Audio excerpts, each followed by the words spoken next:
ऐसा आयोजन काशी के नवनिर्मित रुद्राक्ष सभागृह में हुआ था। इस बार ये समागम दिल्ली के इस नवनिर्मित भारत मंडपम में हो रहा है। और खुशी की बात यह है कि विधिवत रूप से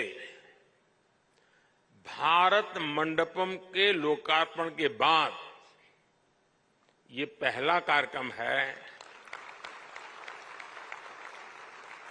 और खुशी इसलिए बढ़ जाती है कि पहला कार्यक्रम शिक्षा से जुड़ा कार्यक्रम हो रहा है। साथियों, काशी के रुद्राक्ष से लेकर इस आधुनिक भारत मंडपम तक अखिल भारतीय शिक्षा समागम की इस यात्रा में एक संदेश भी छिपा है। ये संदेश है प्राचीनता और आधुनिकता के संगम का, यानी एक और हमारी शिक्षा व्यवस्था भारत की प्राचीन परंपराओं को सहज रही है, आधुनिक साइंस और हाईटेक टेक्नोलॉजी इस फील्ड में भी हम उतना ही तेजी से आगे बढ़ रहे हैं। इस आयोजन के लिए शिक्षा व्यवस्था में आपके योगदान के लिए आप सभी साथियों को शुभकामनाएं देता हूं, साधुवाद देता हूं। संयोग से आज हमारी राष्ट्रीय शिक्षा नीति के 3 साल भी पूरे हो रहे हैं।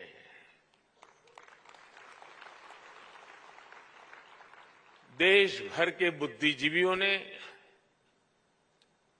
एकेडमिशियंस ने और टीचर्स ने इसे एक मिशन के रूप में लिया और आगे भी बढ़ाया। मैं आज इस अवसर पर उन सभी का भी धन्यवाद करता हूं, उनका आभार प्रकट करता हूं। अभी मैं यहां आने के पहले पास के पेविलियन में लगी रही प्रदर्शनी देख रहा था। इस प्रदर्शनी में हमारे स्किल और एजुकेशन सेक्टर की ताकत को, उसकी उपलब्धियों को दिखाया गया, नए नए इनोवेटिव तरीके दिखाए गए। मुझे वहां बाल वाटिका में बच्चों से मिलने का और उनके साथ बात करने का भी मौका मिला। बच्चे खेल खेल में कैसे कितना कुछ सीख रहे हैं, कैसे शिक्षा और स्कूलिंग के मायने बदल रहे हैं, ये देखना मेरे लिए वाकई उत्साहजनक था। और मैं आप सबसे भी आग्रह करूंगा कि कार्यक्रम समाप्त होने के बाद जब मौका मिले तो जरूर वहां जाकर के इन सारी गतिविधियों को देखें। साथियों, जब युग बदलने वाले परिवर्तन होते हैं तो वो अपना समय लेते हैं। 3 साल पहले जब हमने राष्ट्रीय शिक्षा नीति की घोषणा की थी तो एक बहुत बड़ा कार्यक्षेत्र हमारे सामने था, लेकिन आप सभी ने राष्ट्रीय शिक्षा नीति को लागू करने के लिए जो कर्तव्य भाव दिखाया,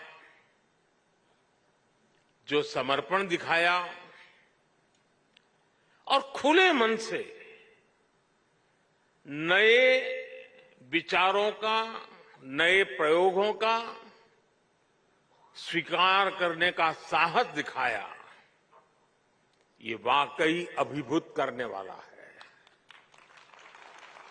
और नया विश्वास पैदा करने वाला है। आप सभी ने इसे एक मिशन के तौर पर लिया है।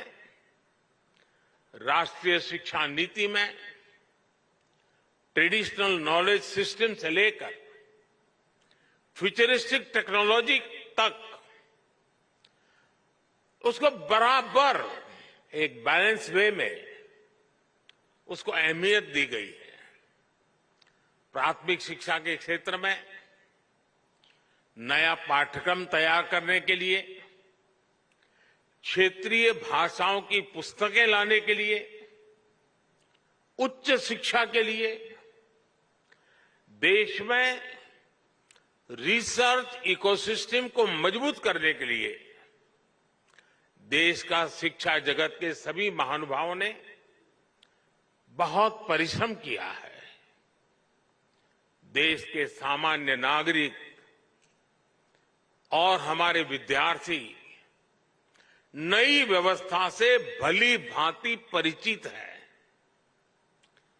वो ये जान गए हैं कि 10+2 एजुकेशन सिस्टम की जगह अब 5+3+3+4 ये प्रणाली पर अमल हो रहा है। पढ़ाई की शुरुआत भी अब 3 साल की आयु से होगी। इससे पूरे देश में एकरूपता आएगी। हाल ही में संसद में नेशनल रिसर्च फाउंडेशन बिल पेश करने के लिए कैबिनेट ने अपनी मंजूरी दे दी है। राष्ट्रीय शिक्षा नीति के तहत नेशनल करिकुलम फ्रेमवर्क भी जल्द ही लागू हो रहा है। मुझे बताया गया है कि फाउंडेशन स्टेज यानी 3 से 8 साल के बच्चों के लिए फ्रेमवर्क तैयार भी हो गया है। बाकी के लिए करिकुलम बहुत जल्द ही हो जाएगा। स्वाभाविक तौर पर अब पूरे देश में सीबीएसई स्कूलों में एक तरह का पाठ्यक्रम होगा। इसके लिए एनसीईआरटी नई पाठ्यपुस्तकें तैयार कर रही है। तीसरी से 12वीं कक्षाओं तक लगभग 130 विषयों की नई किताबें आ रही हैं।